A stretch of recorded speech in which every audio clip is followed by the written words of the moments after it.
Welcome to RAIN, the Real Estate Investor Growth Network with your hostess, Jen Josie. Join like-minded real estate investors and accelerate your business towards greatness. You will hear step-by-step strategies for success, interviews with real estate rock stars, and we will dig deep into past projects where we bear it all, including the good, the bad, and some just plain ugly. So get excited. Here's the bestower of badassery herself, the real Jen Josie. Listener discretion is advised.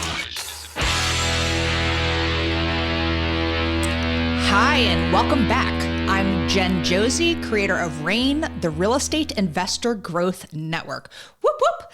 On today's episode, we have a guest that will be sharing their badassery. But before we begin, here's today's badassery bestowment, my little badass gift to you. Today's topic is the importance of having a coach or mentor. This is going to be short and sweet because I cannot stress this enough. When you are flipping houses or acquiring rental properties, why not save time and money by hiring a coach or seeking advice from a mentor? Go to real estate investor meetups in your area or research some online coaching. Even though this is a competitive industry, there are many successful folks out there that enjoy sharing strategies on how they became prosperous. Working with a coach or mentor will save you from making costly mistakes. So remember, if hiring a coach saves you money, it costs you nothing. Now, on to today's episode of the Real Estate Investor Growth Network podcast. We have with us Nate Hirshberg. Nate began his real estate career by wholesaling homes in Miami, Florida. Fast forward 5 years, Nate now runs a multi-million-dollar real estate company that will complete 60 to 80 flips fully virtual this year. Nate also has a real estate education program that has helped over 30 people launch their real estate career, multiple of which have left their W-2 jobs and now are on track to be 7-figure earners. I recently sat across from Nate at a brunch following a real estate event in Puerto Rico where we discussed creative financing. I was so impressed with his strategies that I begged him to share more on this podcast. So it is my pleasure to welcome to the show, Nate Hirshberg. What's up? That was a very yummy brunch, by the way. Oh, man, it really was. Thank you so much for having me. I really appreciate it. The best part about podcasting is, I can be so selfish. We started this amazing conversation. I'm like, ooh, you are so good at this. And now I'm like, come on my show. And now I get to learn even more. So I do appreciate your time. And I want to back up a little bit. So you were in the Army. First of all, thank you for your service. And then you got into the fitness industry. Is that correct? That is true. Yeah, that is true. I was in the Army and got out, still had no idea what I wanted to do, as many folks don't, and said, you know what? I always liked the physical fitness element to being in the military. It was always something that was awesome for me, and the camaraderie behind it. So my brother, he had actually started in the fitness industry, and we kind of paired up with another gentleman and started one gym, and this was in Virginia. So we started one gym. I think it was a pre-sale of like 500 members. Didn't really have any employees. I remember just kind of doing whatever we needed to do. And then over the course of the next period, a few years, grew that to 3 locations, just over 15,000 members. Wow. And at one point over 100 employees, and ended up selling those gyms to a competitor in the area. Nice. I bet that was a nice chunk of change. It was more of a mental relief than anything, if I'm being honest. I feel you on that one. We've had to trim some fat here recently as well. So, and then Miami, how'd you end up in Miami? By the way, that's my birth city. So Miami Shores is where I was born. The 305, Miss 305. Yes. So middle of a snowstorm, sitting in Virginia. We had sold the gyms. I was, again, a period of time in my life where I'm like, all right, I don't really know what direction to take here. But I knew I was not shoveling snow anymore. So for no good reason, I said, you know what? Miami always looked like it's hustling and bustling. There's always like opportunity there. Beaches look beautiful. And I was like, hell with it. How hard could it be? I'm gonna. So I get 2 pods, ship my stuff down to Miami, lease an apartment, sight unseen. We were talking about this before the show. Don't ever lease an apartment sight unseen in Miami. You will regret it. But then I got down there and this was trying to find my groove, right? Trying to find a new thing. And when I was in the fitness industry, it was a very, very active position. I was on the floors, I was talking to members, I was engaging with people all the time. And I vividly remember thinking, like, wow, everyone I knew that was in real estate in some facet, they had 2 things I was looking for. They had time and they had money. Right. So I was like, okay, well, it can't be a fluke. So let me dive into real estate. And I didn't take your advice that was at the beginning of this show, which I encourage everyone to follow. I did not get a coach. I did not get a mentor. And I lost a lot of money and made a lot of mistakes I wouldn't have that far exceeded any price I would have paid for a coach. So solid advice. And let's talk about that for a second, because a lot of people look at the price tag, but and I did Fortune Builders as the education program I did. I think it was $35,000 to invest. And I literally made that back within the first 6 months. So for me to look at that price tag, I was like, oh, that's just so much money. But by not doing it is the pain. I had to weigh the pain of not having that success a year from now, a year from then, so. Absolutely. Yes.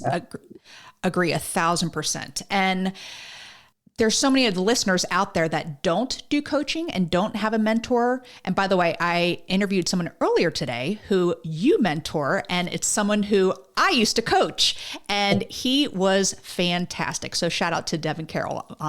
And y'all, if you have not listened to his podcast, check it out, because what he has done in a year. But to go back, you did not give up. That's the point I'm getting at right here, because you didn't have a coach. You made mistakes. You lost a shit ton of money, but you stuck with it. So what was it about real estate that made you stick with it?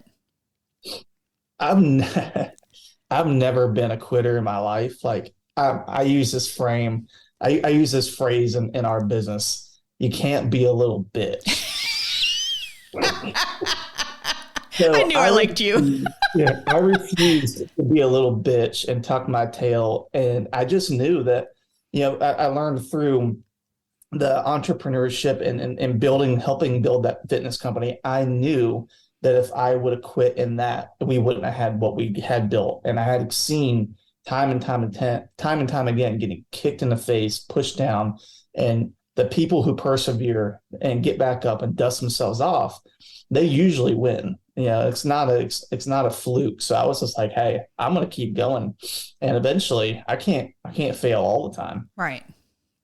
Well, I have just been very, very impressed with you, and the literally like 15 minutes, and we kept getting interrupted and stuff, and talking about creative financing. And I said before before I hit record, I said, well, how can I help you? Do you have anything you're promoting? You're like, no, I just want to provide value to your listeners, which is also just makes you such an amazing person overall. So let's dive into creative financing. This, I don't know why it is a mental block for me. I can't get past it. I'm so used to getting a hard money loan and then getting a private money lender in second position and flipping that single family home.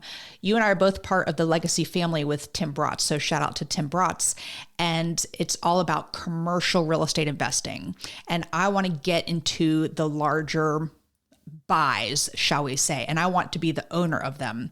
And I listen to people talking about subject to a lot, and I can't wrap my brain around it to be smart enough, like to have the confidence. I'm smart enough to have the confidence to share it and speak confidently to a seller and give them opportunities. So you had this spiel that I'm going to ask you to repeat. So pretend I am selling a 80 unit building. And how would you approach me about doing some creative or possible seller financing? Yeah. before I do, I will say for the longest time, anytime sub 2 came up, I'm like, I, for the life of me, cannot understand it. I don't get it. And one day, I forget what video it was I was watching. It was just like framed in the right way. I'm like, oh, no shit. That's all it is. That's the part I was missing. And I felt like an idiot. But like, I think it's natural for people to not understand it. So I say that to say this: if it's hard for a full-time real estate investor to understand it, imagine how difficult it is for a seller to understand it. Exactly.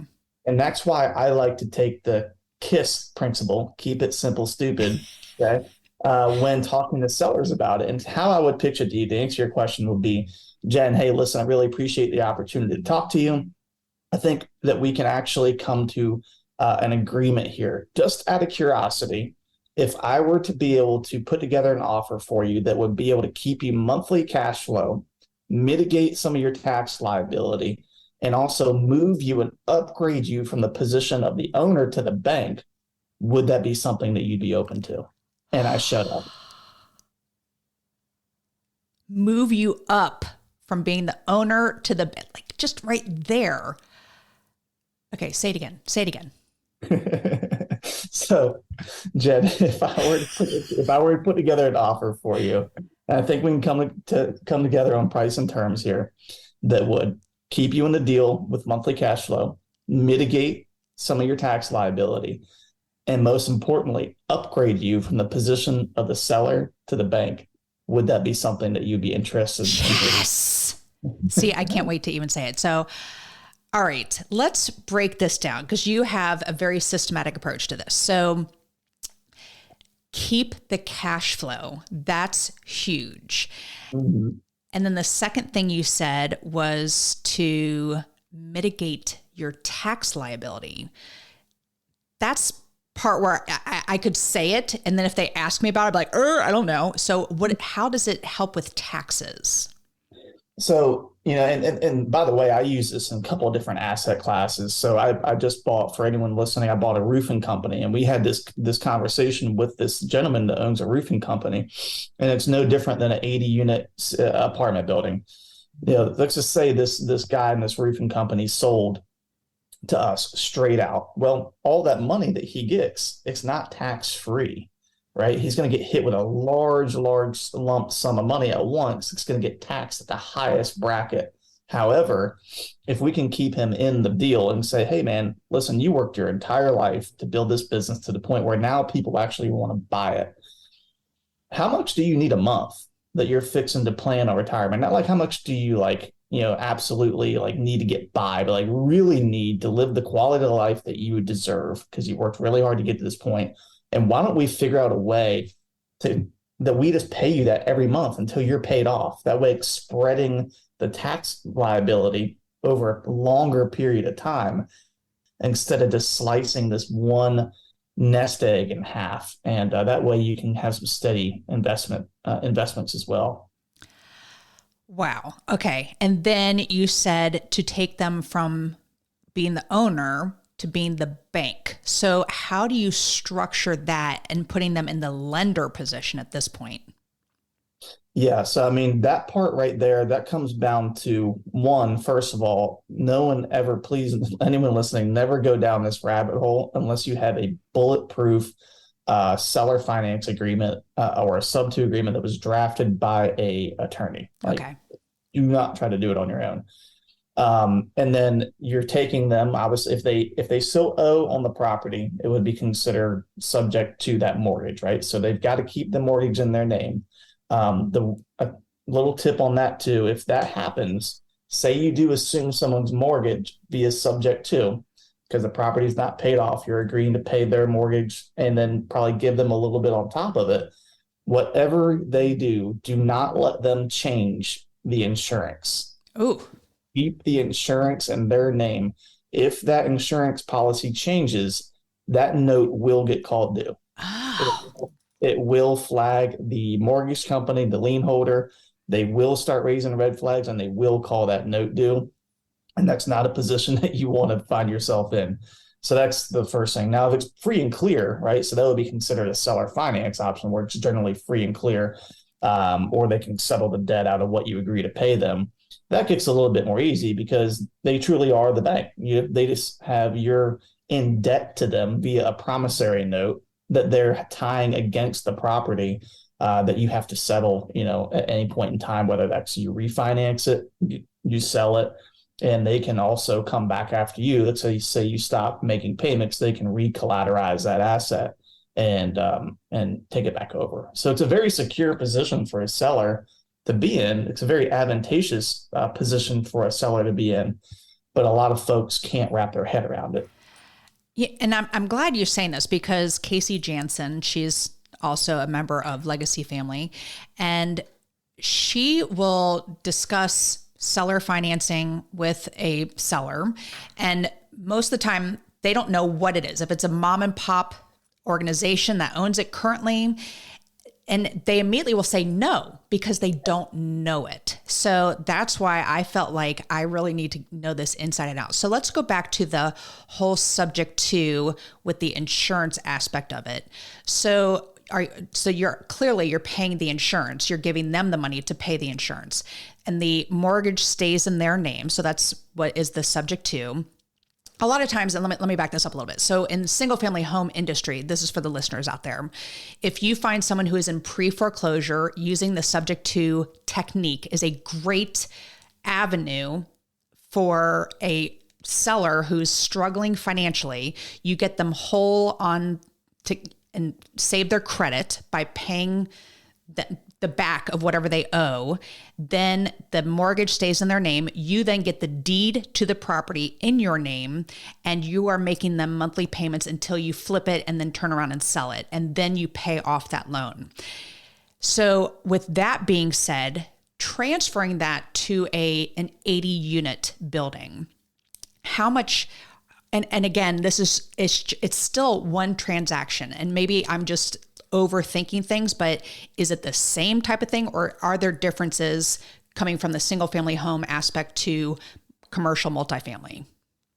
There are going to be some differences because commercial loans, I mean, they're just different, right? They're just different than a regular loan. Some of the stuff that you want to just make sure is you can forecast the next 5 to 10 years of what that loan is going to look like for that's existing currently. Okay. Because sometimes on a commercial loan, it might be that, hey, listen, the first 5 years are IO, interest only, and then principal and stuff starts kicking in. So you just want to know that ahead of time. There also on commercial loans could very well be balloon payments. Sorry about that. Balloon payments that could be due that you definitely want to know about. And for anyone listening who doesn't know what a balloon payment is, that could be the entire remaining part of the note, or it could be just like, hey, you owe an additional $50,000 that's been deferred, but it's due at a particular date.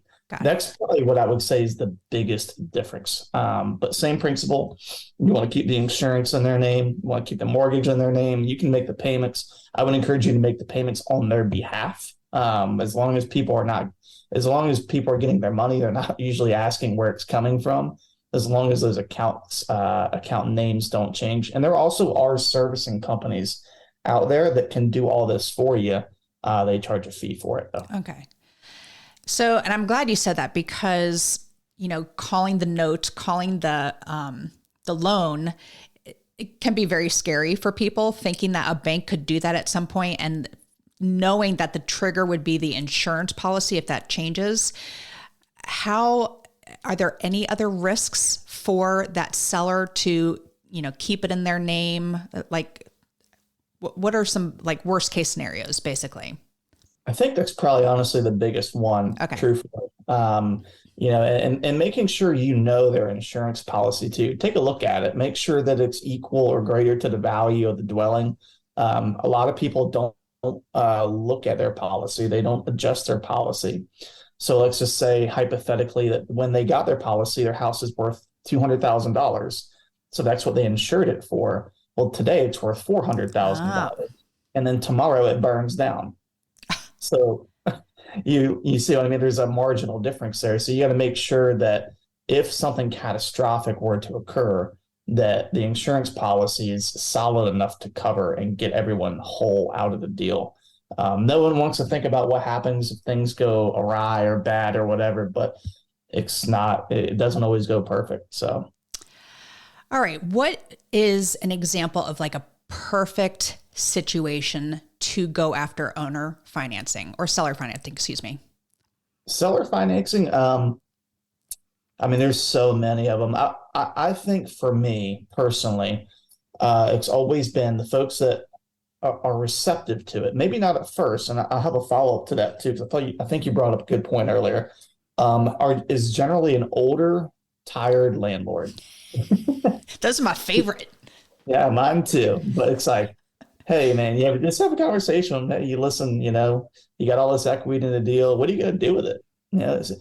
Ask good questions. What's he fixing to do with all this when you get a check in the mail? Do you need it all, or would you be open to maybe again getting upgraded to the position of the bank and let's keep you getting some monthly cash flow? I'm going to take over the property. You don't have to worry about the tenants, the termites, or anything in between. I'll take all the risk. You get a little cash flow, get all the reward. Let's put it together, make a win-win. But to your point earlier, what I've found is the people who generally say no, like no, hard no to seller financing, it's not because they're not open to it. They don't understand it. Right. So a follow-up question that I always ask, if someone says no to seller finance, I'll say, hey, I really appreciate your outlook on that. And hey, I can't change your opinion. But if you don't mind me asking, what are you so against pertaining to seller financing? And, a lot of times they can't answer. They're like, well, I don't know. Maybe I just don't fully understand it. And then you just dive deeper, you expand on it. Okay, well, what don't you understand about it? Maybe I can provide you clarity. Maybe I can't. And you don't want to beat them into submission on it. But a lot of times you can re-spark the conversation, address their concerns that they're not willing to share with you ahead of time, and then maybe move forward in the seller finance option, or maybe just shift your offer. Okay. All this is great, great, great. So I'm talking perfect example. There's a property in Greenville, North Carolina. She's owned it since day one. She lives up in New York, hasn't been there in a million years. It was built in the 70s. And she doesn't have an email address, by the way. Like, how does she function? I don't get it. But talking with her and I get her to, yes, agree to a number. How do I discuss and come up with great terms that are going to work beneficial for both of us? Easy.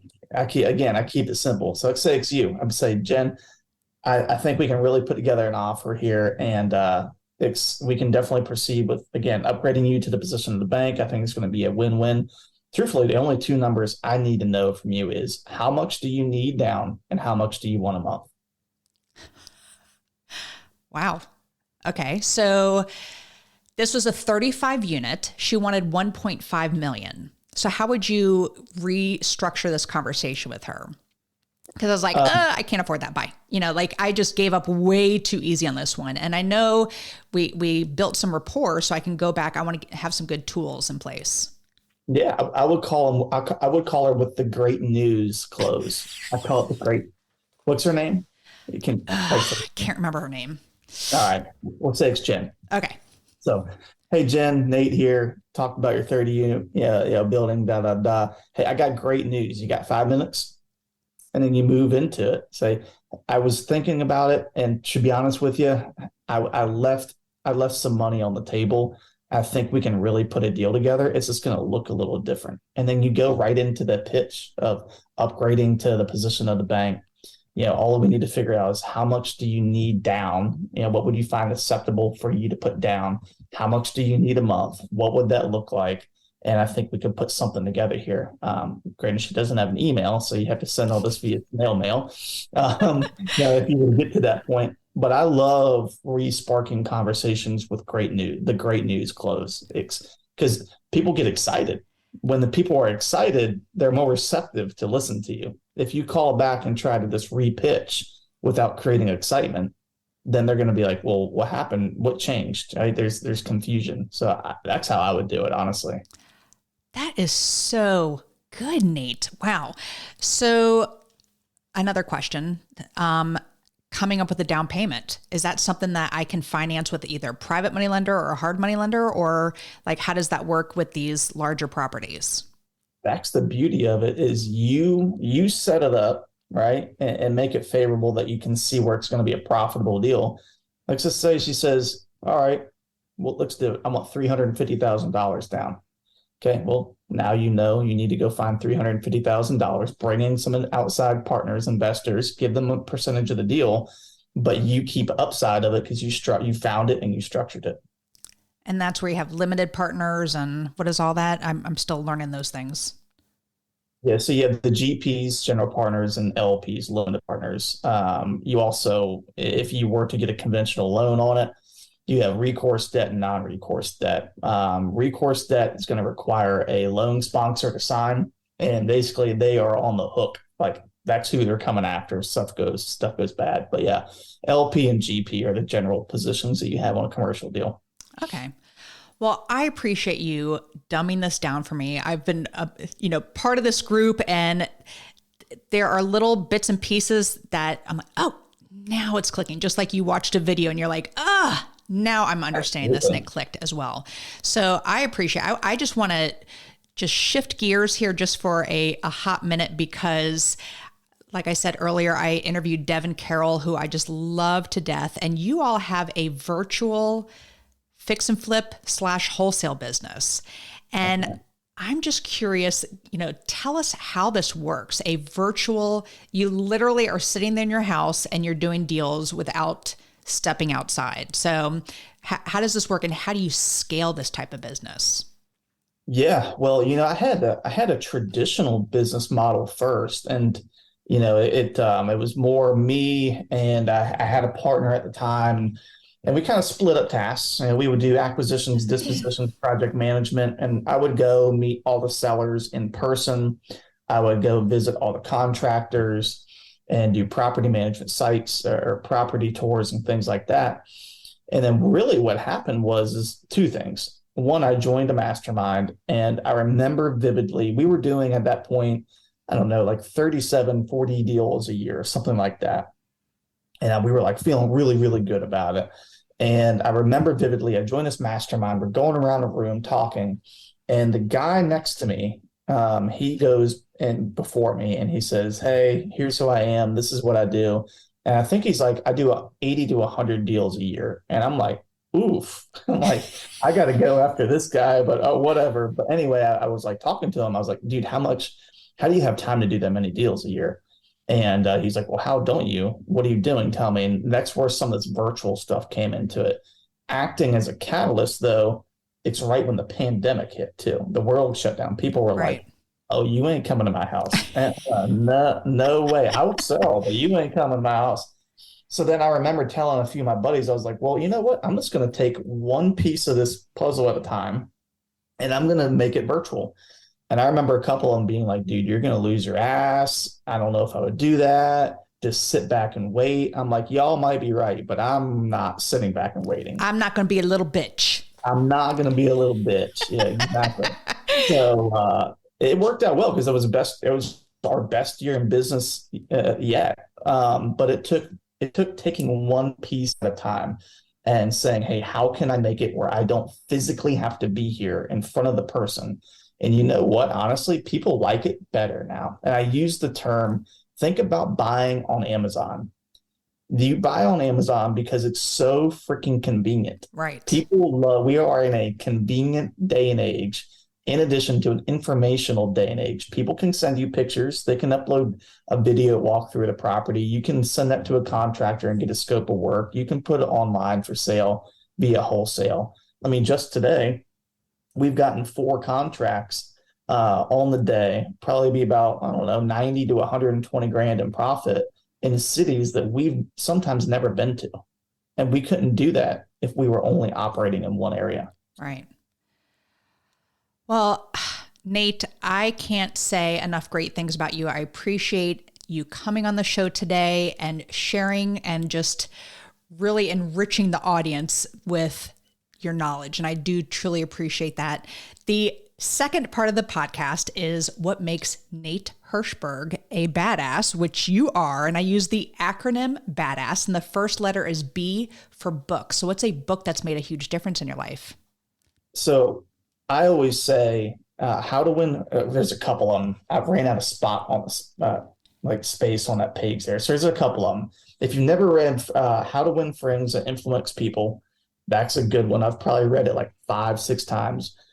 Extreme Ownership is another really good one. It's written by a U.S. Navy SEAL, and he goes through just the mentality of how the United States Navy SEALs operate and that mindset that enables them to be one of the most elite fighting forces in the world.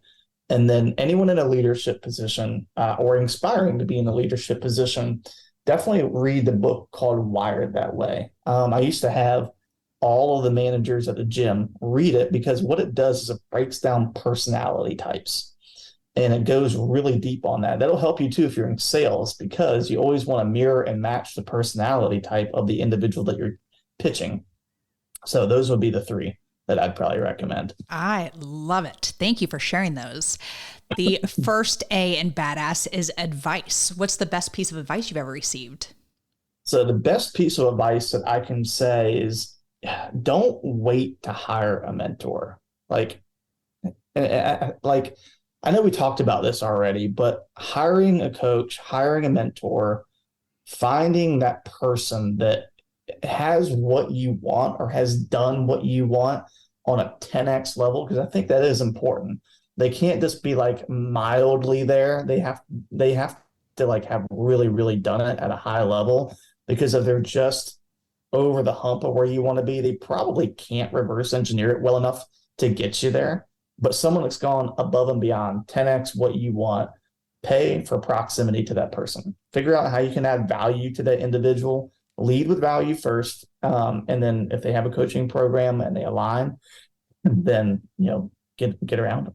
So let me flip this on you, because when I interviewed Devin, you had a position for an acquisitions manager advertised, and he had met you a couple times, and you were like, yeah, man, young guy, just okay, dude. And he had not much experience at all, but really no experience. How did he win you over to hire him? So I'm putting this at a perspective for people who are listening, who, really want to just get in with that mentor, and, what changed for you that he did that you accepted him? Persistence. He said you faked COVID at one point.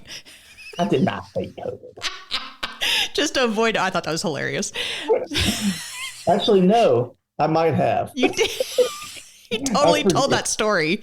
No, dude, I can't see you today. I got COVID. So I don't know. Yeah, I don't forget what happened. But anyway, honestly, persistence, truthfully. Like I sometimes I'll put the ball back in someone's corner and be like, whatever. And just kind of not push them off, but see how far are they willing to push. Like me, I know if I want to be around somebody and I want to, they have something, whether that's knowledge or whatever it might be, that I need, know, or want, I'm going to say, hey, what do I need to do? Like, just tell me, what does it cost, or what value can I provide to you? So, yeah, I would say persistence is how Devin won me over, I guess. I love it. But then action too. He came in, everything he said he was going to do, he did. He remained extremely coachable. And to this day, he still remains extremely coachable. And for that reason is why he's doing so well. And he will continue to do well for himself in the future. And I'm just, I'm just happy to be a small catalyst to the success that kid's going to have in the future, because he doesn't even realize it. He does not. The sky is the limit for him. I'm so very proud of him. So thank you for sharing that. All right. The D in badass is for drive. What drives you to be successful? So, yeah, like this has changed from time to time, but for me, it's to give back to others, truthfully. It's like, I remember the first time, his name's John Evans. Shout out, John, if you're listening to this. He called me. He's a member of my coaching group that I had started. He's like one of the first people to ever come through it.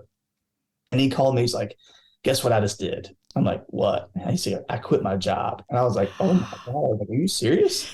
Because he was working. I won't put all his info out there, but he was making really good money, like money that most people wouldn't step away from with Right. the comfortability and benefits and things like that. And I was like, whoa. I was like, holy crap, congratulations, man. And then now seeing him like today, he's got that company, which is the fix and flip company that enabled him to quit his job. Now he's got a property management company. He's got a landscaping company. And like that right there is better than any check that I've personally ever received. And it always will be for me. Wonderful. I love that. All right. The second A in badass is aspiration. I'm a big goal setter. So what is a goal you're currently working on? So I just recently launched kind of like a private equity company. It's called Freedom Capital Group. And it's me and two other partners, Mike Wingard and Dan Rivers. And the whole purpose of that company is to find and attract and buy off-market service-based businesses. So we started with this roofing company, got it up and running, got an operator in place, actually getting our first job today, which is awesome. As a new company. And this company had been existent since 1993, so it's got a great reputation. And that is our goal. So our first goal is to take down 5 companies within the first year. And then we're going to continue that. And then eventually there's going to be companies that we will wholesale, that we maybe don't want to keep. Keeping the same model as the fix and flip. You keep what you want, you flip what you want, you hold what you want, and you get rid of the rest via wholesale, just in a business capacity. So that's what I'm up to right now. Very interesting. I love that. You are so full of the good ideas. All right. The first S in badass is for systems. Systems are so important. What systems do you have in place to help you achieve success? So we just are very clear. The entire team knows what to do without having to ask.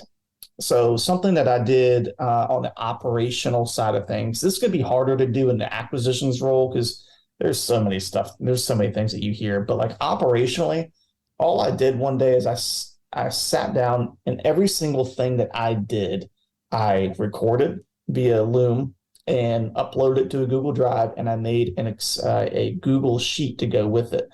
Say that's an email template. Who do you send it to? When do you send it? So on and so forth. And I started logging all this content. And then before I knew it, I was able to say, my operations guy, Lee, he might come to me and say, hey, Nate, how do I cancel insurance?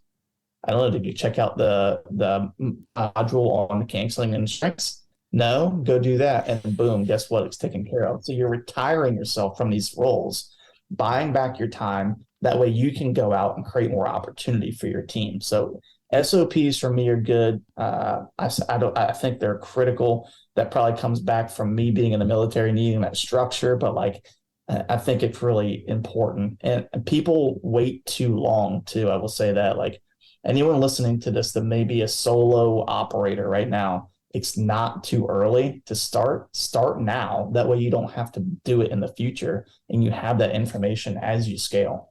And so many of those tasks are easily passed on to somebody else so that you can free up your time to do what makes the most money. So Absolutely. Great idea. All right. So to wrap this up, the final S in badass is for success. What does success mean to Nate?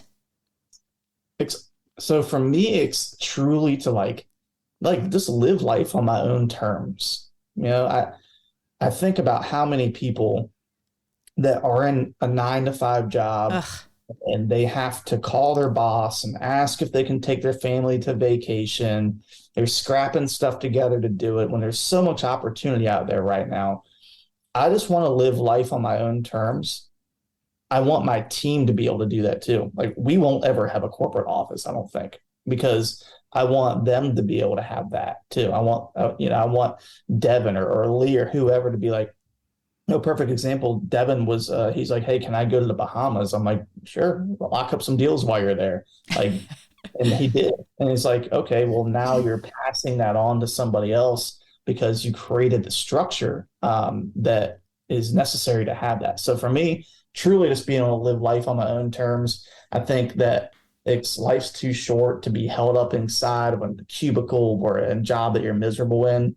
Like if you're miserable, find someone to help you out of it, take action, go after it and get it. And then the second part to me for success would be like just to give back, like give back and whatever that is, whatever that area of life is, just give back in massive capacities.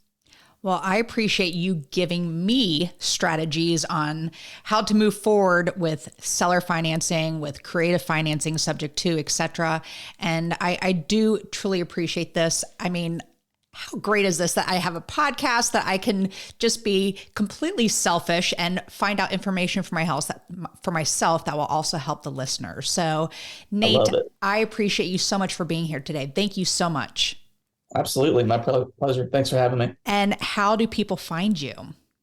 Instagram is the best way, at the REI Nate. Hit me up on Instagram if you want to connect about anything. I will get back to you and we can figure it out, whether that's coaching or you just have some stuff that you need to work through. Let me know. So I'm sorry, I was getting ready to wrap this up, but you do offer some coaching? I do. Yep. And is there a website for that for the people to go to specifically? So currently I'm in the middle of rebranding, restructuring. It's going to be, no pun intended, badassery, but I'll give a little teaser. I'm partnering up with some really high level folks to create more of an advisors panel. That no matter what you're looking to do in entrepreneurship, there's a subject matter expert that is a part of that group, and that will be soon announced. In the interim, I still have my real estate investment group, and if you're interested for the interim, just hit me up on Instagram. I'm happy to get you more information. Well, thank you for letting me toss that in there, because what you offer is so valuable and I do truly appreciate it. So thank you, Nate. And that is all. Thank you for listening, and we will catch you on the next episode. Now go out there and share your badassery, and don't forget, make it a great day. Take care. Bye-bye. Whoop, whoop. Thank you for listening to RAIN, the Real Estate Investor Growth Network. Be sure to subscribe on your favorite podcasting platform so you never miss an episode. If you need more badassery, you can follow Jen Josie by visiting therealjenjosie.com or become a member of RAIN by registering on rainmastermind.com.